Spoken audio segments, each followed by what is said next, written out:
Di mana? Suatu TV, acara TV. Oh iya. Ada berita itu pembawa acaranya tuh memiliki gaya bahasa yang mengkritik atau dan juga menyindir pemerintah gitu. Dan opini Bapak gimana tentang pembawa acara tersebut? Oh, ini midnight itu ya? Di Metro TV Pak. Yang malam hari, acara malam hari itu. Oke, yang mengkritik pemerintah. Iya. Bagaimana dengan mengkritik pemerintah? Boleh nggak sih pemerintah itu dikritik? Boleh nggak sih dikritiknya pakai sinis? Boleh nggak dikritiknya sopan? Boleh nggak dikritiknya kasar? Boleh nggak dimarah-marahin? Jadi kesimpulannya, boleh. Teman-teman, saya dulu pernah jadi pemerintah. Saya pernah jadi gubernur. Saya tidak bisa meminta warga untuk menyampaikan aspirasi dengan cara yang sesuai dengan selera saya. Tidak bisa. Ada yang warga datang dengan kemarahan. Ada yang datang dengan senyum. Ada yang datang dengan biasa-biasa saja. Itu di luar kendali saya. Bagian saya adalah mendengarkan apa yang dikatakan, mengecek validitasnya, lalu menyampaikan langkah koreksi bila ada yang harus diperbaiki. Tapi tidak fokus pada cara. Jangan fokus pada cara. Kita seringkali selalu memperhatikan cara, perhatikan substansinya. Caranya beda-beda, kita nggak bisa kendalikan. Bayangkan, sebagai contoh, seorang ibu yang dia dalam himpitan hutang yang begitu banyak, suaminya menganggur, contoh nih, kemudian anak-anaknya mendapatkan tagihan sekolah yang begitu banyak, lalu dia terima tagihan pajak dari pemerintah yang angkanya salah. Harusnya misalnya pajaknya 200.000, dia ditagihnya 2 juta, kebanyakan 01. Bisa nggak kejadian gitu? Bisa. Dalam keadaan penuh tekanan, dia datang ke kantor pemerintah itu dengan ekspresi yang marah, karena dia punya beban nih. Bukan karena sekedar nolnya di situ, karena sebelum itu dia punya. Kita jangan fokus pada itu. Kita tanya, Bu, ini harusnya 200.000, saya ditagih 2 juta. Jangan karena cara menyampaikannya itu keras, kemudian saya nggak mau bantu karena ibu ngomongnya nggak sopan, karena ibu ngomongnya kasar. Enggak usah. Itu adalah urusan dia, urusan kita, begitu. Dengan begitu kita nggak pernah sakit hati. Saya tugas di Jakarta, ampun, segala macam kritik itu ada. Dari mulai yang fakta, fiksi, fitnah. 3F itu ada semua di situ. Tapi saya tidak peduli pada cara, saya lihatnya pada substansi. Dengan begitu kita dingin dan tenang. Jadi menurut pendapat saya, acara-acara seperti itu biasa saja. Dan itu acara di televisi sebagai hiburan, entertainment. Nah, itu jawaban rileksnya. Sekarang jawaban resmi, jawaban konteksnya nih. Disebut demokrasi bila minimal ada 3 hal. Boleh ditulis nih. 1, adanya kebebasan berbicara. Ada. 2, adanya bolehnya oposisi. 3, ada pembagian kekuasaan. Tuh kalau 3 itu ada, berarti itu minimal demokrasi ada. Kalau kebebasan berbicara itu hilang, berarti demokrasinya hilang. Gitu ya. Pada sini sebelumnya Pak disebutkan, saya meng-highlight meritokrasi, yaitu melibatkan orang sesuai kompetensinya. Dan di sesi sebelumnya disebutkan bahwa sistem yang ada sekarang menunjukkan bahwa alokasi bidang itu belum secara maksimal diisi dengan orang yang kompeten. Nah, melihat situasi ini, menurut saya situasi seperti itu membuat generasi muda yang sekarang ini menjadi tidak maksimal atau sama-sama ketika berusaha untuk menjadi kompeten di bidang yang dia minati tadinya. Misalnya gimana? Misalnya saya jadi diplomat, namun misalnya saya jadi diplomat, namun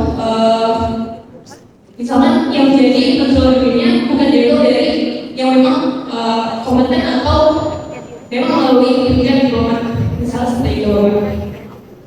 Nah, yang menunjukkan yang tadi, akhirnya generasi muda sekarang ini mungkin bisa berpikir kayak sudah untuk apa berusaha kepada yang nanti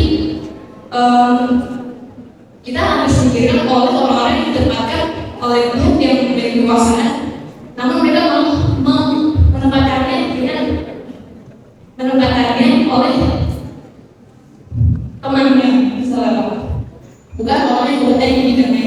Nah, intinya Pak, menurut Bapak, apa optimisme yang bisa generasi muda ini berperan teguh untuk kita ini tetap memiliki keinginan untuk menciptakan narasi bangsa Indonesia yang lebih baik dari kami itu. Sekian Bapak, terima kasih. Good. Namanya sekali lagi? Nama saya Hasya. Panggilan? Hasya. Hasya. Pertanyaan kedua itu sederhananya gini, Pak, saya udah belajar, sudah menguasai bidang, tapi gak bisa dapat kesempatan karena kesempatan dikasih kepada orang yang punya hubungan dan lain-lain. Itu bahasa rasanya gini, kompetensi kalah dengan koneksi. Anda punya kompetensi kalah dengan yang punya koneksi. Adil nggak tuh? Nggak ada. Itu yang saya istilahkan dulu ordal namanya. Orang dalam. Republik ini tidak akan maju apabila tidak memberikan prinsip meritokrasi dalam semua urusan. Meritokrasi. Apa meritokrasi itu? Sebuah sistem yang mengandalkan kepada prestasi sebagai dasar untuk melakukan promosi. Promosi itu artinya diberikan kesempatan lebih tinggi berdasarkan prestasi. Tapi kalau promosi berdasarkan koneksi, maka kita tidak akan mengalami kemajuan. Ini prinsip dasar. Bagaimana reaksi menurut saya? Nomor satu, teman-teman semua, andalkan kesempatan untuk pengembangan diri. Lakukan saja. Nanti kalau Anda ketemu situasi kalah oleh orang dalam, cari kesempatan lagi. Cari kesempatan lagi. Jangan pernah berhenti. Karena saya yakin di masa depan yang namanya meritokrasi itu akan menjadi sebuah kewajaran. Tidak bisa lagi pakai koneksi. Di masa yang akan datang tidak bisa lagi. Kenapa? Ada yang disebut sebagai transparansi. Hari ini masih ada kombinasi antara kompetensi, prestasi dikombinasikan dengan koneksi. Kita masih menemukan kenyataan itu. Tapi saya yakin di masa yang akan datang, porsi prestasi makin hari akan makin lebih besar dalam menentukan orang. Saya beri contoh. Kalau perusahaan mau maju, dia mau merekrut temannya, ponakannya teman, atau mau rekrut orang berprestasi. Pasti dia akan bilang orang yang makin hari makin ke sana. Cuman perlu waktu. Anda bilang tadi mau jadi diplomat. Salah satu kementerian yang rekrutmennya berdasarkan prestasi adalah Kementerian Luar Negeri. Mau jadi diplomat. Banyak kejadian, anaknya pejabat tinggi Kementerian Luar Negeri daftar mau jadi diplomat dan tidak lulus. Aneh bukan?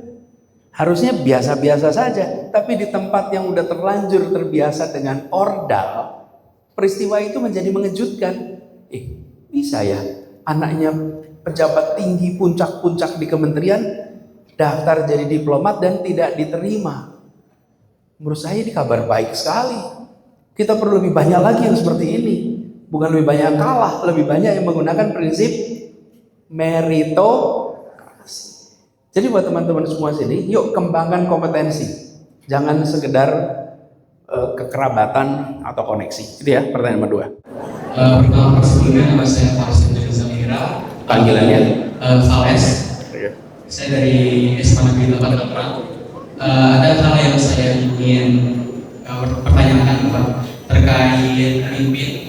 Tadi kan Pak Adi sudah bilang terkait pemimpin adalah pemimpin itu bisa terbentuk kalau misalkan dia itu memiliki follower. Dan bagaimana ketika pemimpin melakukan suatu kesalahan yang membuat sebuah follower itu tidak memiliki kepercayaan kembali pada pemimpin tersebut, bagaimana pemimpin tersebut bisa pulih dari kesalahannya tersebut dan mengembalikan kepercayaan kembali dari follower tersebut. Begitu saja pertanyaan dari saya. Wassalamualaikum warahmatullahi wabarakatuh. Fales nih. Bagaimana bila pemimpin itu salah terus ditinggalkan oleh anak buahnya? Nomor 1, kalau salah, teman-teman, maka lakukan koreksi. Bisakah kepercayaan dikembalikan? Bisa. Kepercayaan itu bisa dikembalikan, tapi harus ada langkah korek, mengakui kekeliruan, lalu melakukan langkah-langkah korektif, terlihat, terbukti, insya Allah nanti kepercayaan akan bisa dikembalikan. Itu bisa. Tapi juga saya mau usul teman-teman, jangan sampai kita ini menginginkan harus sama 100%. Kalau pemimpin dan anak buahnya ada perbedaan sedikit aja, tinggalin. Nah ini repot. Nih ketua OSIS, ketua MPK, mungkin tidak kita 100% setuju dengan keputusannya. Kadang-kadang kita setuju 80%, tidak setuju 20%. Tapi yang dibicarakan yang mana? Yang 20%. Kita seringkali lebih membicarakan perbedaan daripada dan ini masalahnya orang baik. Orang baik itu menuntut 100, seakan-akan tuntutannya harus sama semuanya. Kalau ada sedikit perbedaan, kita nggak sejalan lagi. Sementara orang tidak baik, samanya cuma 20%.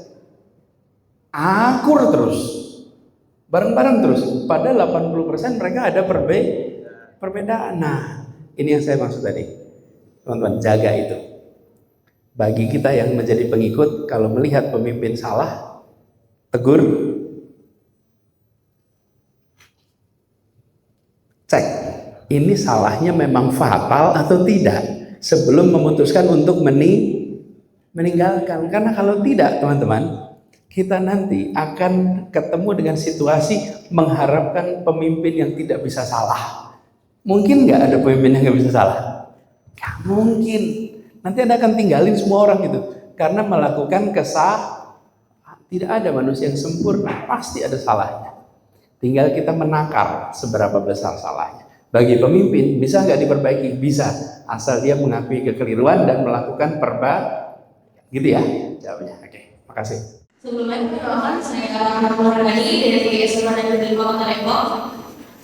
Seperti yang kita tahu semua, terutama dari lingkungan saya sendiri, itu terdapat banyak antara disangkanya sesuatu yang mungkin lebih mirip kepada diri teman disangkanya si api ditakutkan, disangkanya si api. Seperti yang kita tahu, api itu memiliki sesuatu lingkungan yang berbeda dengan politik kita, di mana dia hanya berpaku pada perintah dari atasan. Lalu seperti yang kejadian di Orde Lama dan Orde Baru, di mana untuk menghentikan itu semua harus melalui sesuatu yang disebut ekstremisme.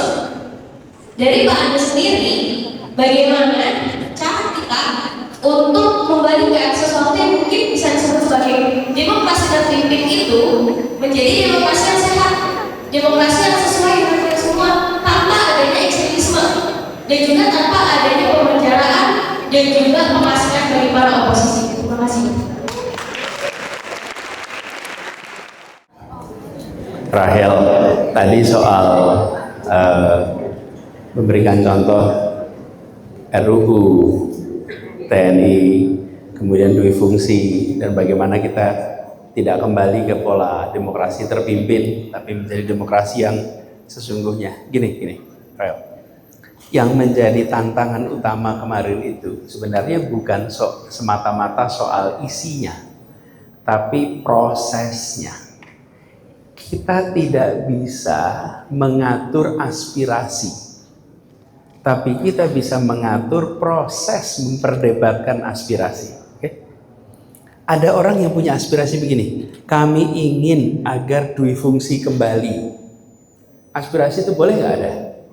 Boleh. Lalu ada yang punya aspirasi, kami tidak ingin ada dui fungsi ABRI. Boleh nggak? Boleh. Sebagai aspirasi, boleh. Nah, prosesnya harus diikuti. Ada perdebatan. Di mana? Di DPR. Bisa diikuti oleh rakyat. Bisa dipantau rakyat, bisa ikut mendiskusikan. Betul tidak?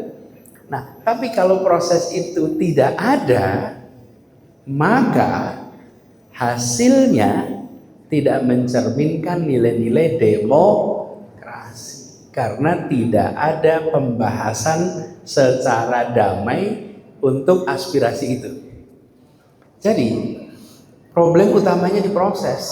Kalau proses itu dibuat terbuka, orang bisa berdebat, orang bisa menyampaikan pandangan, maka apapun hasilnya itu adalah keputusan hasil perdebatan.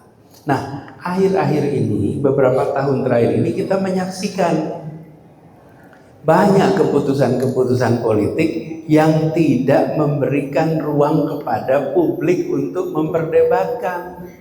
Contoh, mau bikin kota baru di Kalimantan Timur, namanya Nusantara. Lalu ibu kotanya mau dipindah ke kota baru. Itu keputusan sangat besar, bukan? Adakah perdebatan publik? Ada. Sesudah diputuskan baru berdebat. Karena sesudah diputuskan baru berdebat, jadinya politis. Kalau mengkritik dikatakan anti pemerintah, kalau mendukung dikatakan pro pemerintah. Padahal nggak ada urusannya dengan mendukung dan tidak. Ini menilai ide. Itu situlah sebabnya kenapa aturan main, lagi-lagi nih saya katakan aturan main dalam demokrasi itu penting untuk diikuti. Supaya hasilnya nanti mencerminkan apa yang berkembang di masyarakat. Itu saya termasuk waktu itu katakan pengambilan keputusan yang prosesnya cacat. Karena prosesnya tidak baik, maka hasilnya pun problematik. Nah, ini juga yang terjadi kemarin. Jadi buat teman-teman, kalau MPK ambil keputusan, maka MPK harus mengikuti tata tertib organik. Ada ADART, bukan? Harus diikuti itu ADART. Lalu kalau sidang, punya nggak tatip sidang? Punya. Tata tertib sidang itu harus diikuti. Kalau itu diikuti, apapun hasilnya harus diterima, betul ya? Tapi kalau tatip sidang tidak diikuti, masalah baru, kan? Itulah yang menjadi fokus, ya. Saya percaya kalau prosesnya diikuti, maka hasilnya akan baik. Iya, Bu, dari SMA Indonesia. Sebagai pendidik, saya kan Pak juga seorang pendidik gitu ya. Di tengah situasi kondisi Indonesia, ya kita sering banget mendapatkan semacam gambaran-gambaran politik yang minor gitu ya, dalam konteks negatif news yang selalu kita terima. Nah, pertanyaannya Pak Anies, bagaimana sih kita menumbuhkan optimisme kepada anak didik kita gitu ya, terkait dengan masa depan Indonesia, bahwa Indonesia punya masa depan politik yang positif nantinya. Mungkin itu, terima kasih Pak Anies. Bu Win, kabar kita ini diterpa dengan kabar buruk yang bikin pesimis, yang bikin terus gimana cara kita menghadapinya? Ini memang tantangan yang besar karena informasi itu berlomba untuk menjangkau pendengar. Dan karena dia berlomba, maka cenderung sensasi dominan. Dan yang sensasional itu kalau dibandingkan proporsi kabar baik dan kabar buruk, yang lebih sensasional yang mana? Kabar buruk biasanya lebih sensasional. Saya beri contoh yang baru-baru ini kejadian. Seorang dokter berprestasi menyelamatkan ratusan nyawa dibandingkan dengan seorang dokter yang melakukan abuse. Mana yang akan jadi berita lebih besar? Kompak nih. Dokter yang menyelamatkan nyawa ratusan kalah sama dokter yang melakukan abuse. Betul ya teman-teman? Nah, itu sebabnya kadang-kadang karena sistem berita kita itu kompetisi untuk jumlah pembaca, karena kaitannya dengan iklan, sehingga sensasi sering menonjol. Efeknya kita terpapar dengan begitu banyak kabar yang seringkali tidak baik. Nah, saya ingin ini buat teman-teman semua di sini, buat para guru, buat kita semua. Yuk kita jaga optimisme bangsa kita. Apa jaganya? Dengan cari perspektif yang lain. Kasih perspektif lain. Saya beri contoh teman-teman. Kita sering mendapatkan perspektif lama. Saya beri contoh, kita bicara pendidikan. Muncul skor PISA kita. Terus kita rankingnya rendah. Lalu muncul tingkat literasi antar bangsa, kita angkanya rendah lagi. Terus gimana kita bisa optimis ya dengan bangsa kita kalau angka-angka itu pada rendah semua? Jadi saya ingin sampaikan, teman-teman, yuk setiap kali kita melihat kabar begitu, cari sisi lain. Contoh, siswa di Indonesia itu jumlahnya lebih 50 juta siswa. Seluruh siswa di Indonesia. Bu Win, para guru di sini, kita yang pernah di kelas, kita sering menemukan rata-rata kelas itu ada 25% anak yang selalu bisa mandiri. Oke, ada 25% anak yang selalu harus dibantu. Dan ada 50 yang di tengah itu yang ikut. Betul nggak kira-kira? 25 di ujung, 50 di tengah. Kadang-kadang 20, tapi kira-kira begitu kompetisinya. Kalau 25% saja anak kita itu high achiever dari 50 juta, 25% itu artinya 12,5 juta. Oke, 12,5 juta itu artinya 2,5 kali penduduk Singapura. Oke, lebih banyak daripada seluruh siswa di Malaysia. Artinya apa? Mungkin saja kita memang kalah di angka-angka itu, tapi kita akan kalahkan mereka dengan jumlah anak Indonesia yang jauh lebih banyak daripada mereka semua. Oke? Jadi kita ini ukurannya segede gini gitu. Apa kita nanti akan kalah? Kan angka-angka itu memberikan pesan seakan-akan kita akan kalah di masa depan. Sebentar. Kasih perspektif yang lain. Menurut saya itu satu perspektif. Yang kedua, saya titip pada kita semua, guru, teman-teman semua, berikan pesan-pesan optimisme walaupun kita dalam situasi yang berat. Saya beri contoh, teman-teman ingat kata-kata Bung Karno yang pernah mengatakan, beri saya 10 pemuda dan saya akan guncang dunia. Betul ya? Bung Karno itu mengatakan itu di saat Indonesia penduduknya 95% buta huruf. Teman-teman, orang buta huruf itu kira-kira gimana? Diajak perang bisa, dikasih bambu runcing, yuk berani berangkat perang. Diajak untuk pidato bisa, diajak untuk menggerakkan bisa, tapi dikasih selembar kertas suruh tulis nama, bisa nggak? Bisa. Itu buta huruf. 95% buta huruf. Bisa nggak kira-kira kalau dari 10 pemuda itu 9-nya buta huruf menggoncang dunia? Bisa. Tapi Bung Karno nggak mematikan percaya diri bangsanya. Coba kalau Bung Karno bicaranya begini, saudara-saudara semua buta huruf semua, beban buat kita semua. Saudara-saudara itu buat kita merasa gelap masa depan kita. Karena saudara-saudara semua itu buta huruf, hancur percaya diri kita. Betul tidak? Ya, tapi tugas pemimpin mengirimkan pesan yang jadi buat kita semua sering-seringlah mengirimkan pesan yang inspiratif, positif. Ini sebenarnya tugasnya pemimpin. Tugasnya pemimpin itu mengirimkan pesan yang Tapi kalau pemimpin nggak ngirim pesan yang positif, berat kita. Nah, tanggung jawab kita bukan hanya mengkritik, tapi memberikan pesan yang gitu ya, Pak Win ya. Nama saya Kyle dari SMA Dasku Cirende.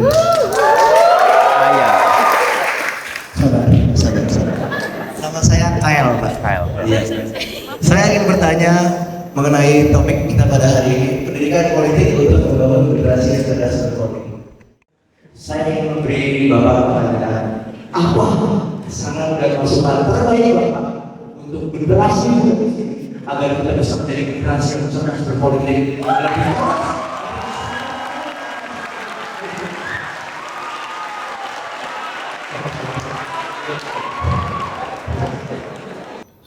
Kyle.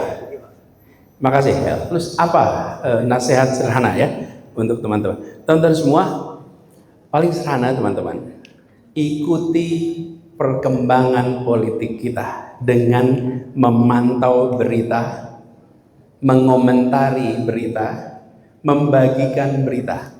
Itu sudah sebuah partisipasi politik. Partisipasi politik akan jadi begitu. Boleh nggak ditayangkan slide saya nih? Saya sebenarnya bawa slide, tapi saya cenderung untuk memberikan slide-nya buat teman-teman nanti mendiskusikan itu. Ini Kyle, slide nanti itu saya akan berikan slide-nya. Anda baca aja. Nah, saya mau cerita sedikit. Kenapa kok saya tidak menggunakan slide presentasi, teman-teman? Ini cerita dalam komunikasi publik itu ada 3 jenis. Satu, presentasi. Ya. Yang kedua adalah performance. Yang ketiga adalah conversation. Di antara 3 itu, yang satu adalah presentasi. Kita paling sering belajar presentasi. PowerPoint dipasang, lalu kita menjelaskan PowerPoint. Yang kedua performance, tampil di podium dan perform. Itu mirip dengan presentasi. Yang ketiga adalah conversation. Saya ingin mengajak pada teman-teman mengerjakan yang ketiga hari ini. Namanya conversation. Materi presentasi saya kirimkan, nanti Anda bisa baca. Karena itu self-explanatory, tidak perlu saya bunyikan. Karena itu saya cari teman-teman, buat teman-teman, kalau Anda bikin presentasi, maka yang Anda sampaikan jangan membunyikan kalimat di dalam slide. Kalau itu cukup pakai alat saja, dia akan membunyikan isi slide. Tapi ceritakan. Nah, itu Kyle, gimana caranya? Tuh, aktif partisipasi demokrasi. Anda ikut pemilu, diskusi buku publik, bergabung organisasi sipil. Kemudian ikut di dalam proses. Anda baca berita, kalau beritanya itu sesuai nilai demokrasi, Anda dukung. Kalau tidak, Anda sebarkan. Ini nggak boleh. Aktif di situ. Terus ambil peran sebagai pemimpin. Advokasi kebijakan. Tadi contoh, ada RUU yang Anda nggak setuju. Yuk, sebarkan pada teman-teman. Saya nggak setuju dengan ini. Ini berbahaya buat kita. Ini bagus buat kita. Yuk kita dukung. Teman-teman, jangan hanya menentang, tapi juga harus mendukung. Saya beri contoh. Banyak proposal kebijakan baik itu kalah karena orang baik lainnya diam dan mendiamkan. Oke? Jadi kalau ada proposal yang bagus, dukung. Terus yang keempat nih, awasi kegiatan pemerintah, diawasin. Teman-teman, Kyle tinggalnya di kabupaten apa? Kota apa? Bintaro. Bintaro itu kabupaten? Kabupaten Tangerang, Banten. Tangerang Selatan. Tangerang Selatan. Pertanyaan nih, Tangerang Selatan, tahu nggak kita anggaran jalan raya untuk Tangerang Selatan? Kebanyakan nggak tahu. Kita cuma taunya jalannya bagus apa enggak. Jalan ini bagus apa enggak itu tergantung anggarannya disiapin apa tidak. Bagaimana kita ingin jalan kita baik kalau kita nggak tahu anggaran untuk jalan di daerah tempat kita tinggal. Saya usul nih buat teman-teman MPK di sini, OSIS, liatin APBD tiap kabupaten kota tempat Anda bersekolah. Pertanyakan anggaran untuk jalan raya, anggaran kesehatan, anggaran pendidikan. Lalu MPK-nya mengirimkan surat kepada DPR, mengirimkan surat pada partai. Saya menuntut agar ada yang lebih baik untuk kabupaten tempat kami bersekolah. Itu namanya partisipasi politik. Gak diem. Nah, kadang-kadang kita partisipasi politik itu langsung tingkat nasional aja. Yang ngurusin jalan siapa? Kabupaten kota. Yang ngurusin rumah sakit siapa? Kabupaten kota. Yang ngurusin pendidikan kabupaten kota. Itu ya.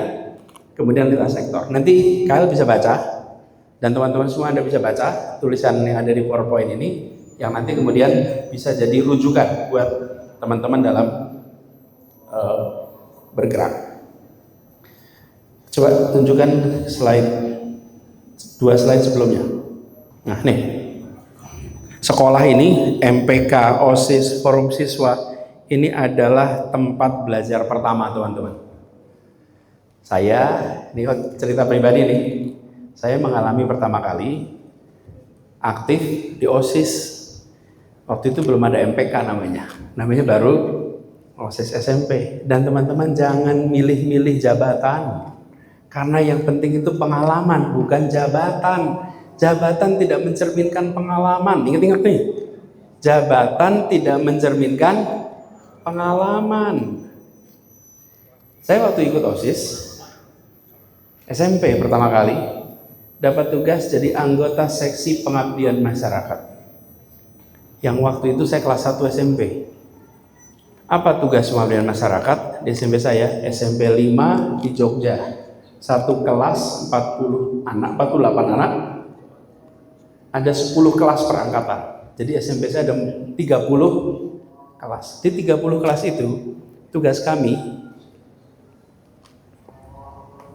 menyampaikan kabar duka kalau ada keluarga yang meninggal. Jadi sering sekali tuh saya dapat tugas. Kalau dapat tugas itu seperti bawa kertas begini, masuk ke kelas, sampai ke depan kelas, saya membacakan siapa yang meninggal, kemudian memohon kepada semua untuk memberikan uang duka. Lalu 2 orang teman saya akan masuk di lorong kelas mengumpulkan uang. Kami kelas 1 SMP bertiga itu di jabatan OSIS, bukan jabatan yang keren. Ini adalah anggota, bagian disuruh-suruh. Dan masalahnya besar. Kenapa masalah besar? Kami ketinggalan pelajaran. Dan ketika mau keliling, tidak semua guru bersahabat. Guru itu ada yang galak. Baru ngetok pintu, dibukain, dia udah bilang, kamu lagi. Emang ada yang meninggal. Kamu bolos ya? Bukan bolos, ini kan keliling menyampaikan berita duka. Terus teman-teman, kalau kami masuk ke kelas 3, ini paling menantang. Kami kelas 1 masuk kelas 3. Itu masuk kelas 3, baru masuk ruangan, satu kelas udah bilang, telah meninggal dunia. Udah hafal. Sampai saya bilang wajah kami itu wajah kematian. Karena begitu masuk gak ada kabar lain kecuali kabar duka. Apa yang terjadi teman-teman? Kami bertiga di antara seluruh pengurus OSIS paling sering ketinggalan pelajaran. Oke?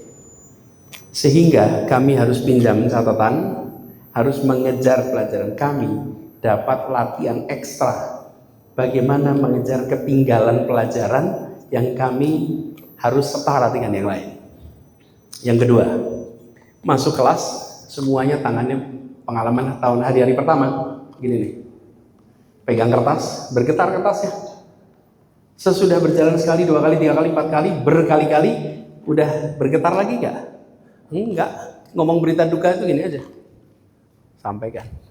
Di antara seluruh pengurus OSIS, kami bertiga paling berpengalaman public speaking di antara semuanya. Paling berpengalaman, bukan ketua OSISnya, bukan sekretaris OSISnya. Kami ini paling berpengalaman, keliling kemana-mana. Yang ketiga, kami yang memiliki pengalaman berinteraksi dengan pihak luar paling banyak. Itu kalau datang ke tempat keluarga yang berduka, menyampaikan atas nama keluarga besar SMP, menyampaikan duka cita. Bayangin anak SMP kelas 1 menyampaikan itu kepada pihak yang berduka. Pengalaman yang didapat tuh banyak sekali. Jabatannya amat rendah, tapi pengalaman banyak. Saya ikut mahasiswa, ikut organisasi bagian apa? Seksi antar jemput pembicara. Itu jabatannya nggak paling keren. Yang paling keren itu ketua panitia.